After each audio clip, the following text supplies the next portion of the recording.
Bonjour et bienvenue sur le réseau des bibliothèques de Cergy-Pontoise. Aujourd'hui, nous vous présentons notre nouveau service Émotion. Émotion, c'est un service tout simple qui se rapproche beaucoup du système de vote à étoiles qu'on trouve partout. Sauf que là, au lieu de vous demander un j'aime, j'aime pas, on va plutôt vous demander ce que vous avez ressenti, avec l'idée qu'un livre, un CD, un film génère forcément une émotion chez son public, qu'elle soit bonne ou mauvaise, et c'est cette émotion qu'on vous propose de partager avec les autres utilisateurs. Voilà pour le pitch. Maintenant, on va passer à l'aspect plus pratico-pratique de comment on fait. Première étape, la connexion au compte. Pour y accéder, il vous faut cliquer sur le bouton qui se situe en haut à droite de votre écran, renseigner votre identifiant et votre mot de passe et cliquer sur se connecter. Une fois connecté, il va falloir aller chercher le livre pour lequel vous souhaitez mettre une émotion. Donc, dans mon cas, ce sera Billy d'Albert French. Voilà, vous ouvrez la notice, en sachant bien sûr que ça peut être un livre, mais ça peut être aussi un film, un CD, un jeu vidéo, un jeu de société. Tout document présent sur notre catalogue peut faire l'objet d'une émotion.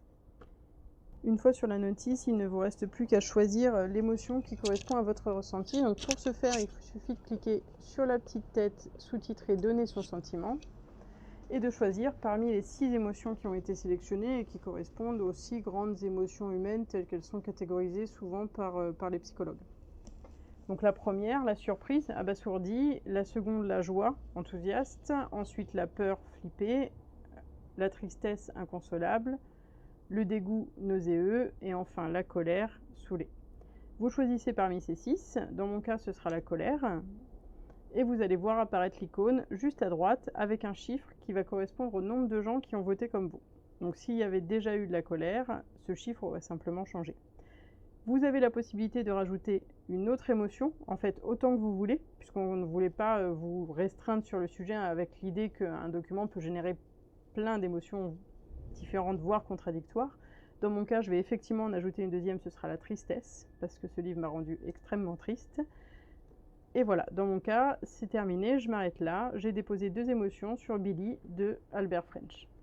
Maintenant, vous pourriez aussi avoir envie, non pas d'en déposer une, mais de voir celle des autres, de voir qui a posté quoi et ce qui pourrait éventuellement vous plaire. On a donc créé une page exprès qui vous permet de voir l'ensemble des émotions qui ont été déposées sur le portail. Pour ça, il suffit de vous rendre dans Sélection, toutes les sélections.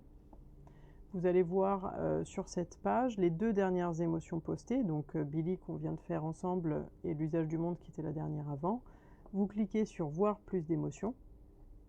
Et là, vous allez arriver sur une page qui recense l'ensemble des émotions, avec à chaque fois les petits icônes qui sont repris en bas de la jaquette pour vous permettre de savoir ce qui a été voté, et qui vous permet également de trier, si vous voulez voir que ce qui a trait à la peur, que ce qui a trait à la joie en fonction de votre humeur et de ce que vous avez envie de lire ou de voir ou d'écouter.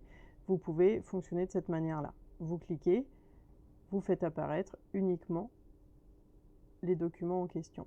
Vous avez la possibilité de revenir à l'ensemble en cliquant sur tout. Et bien sûr, c'est aussi quelque chose qui se voit sur chaque notice.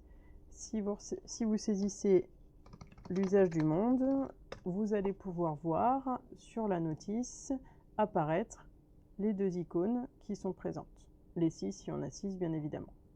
Voilà, cette vidéo est terminée. On espère que ce nouveau service va vous plaire, que vous y trouverez un réel intérêt et avantage, et aussi du plaisir bien évidemment. Et on vous dit à bientôt pour un prochain tutoriel.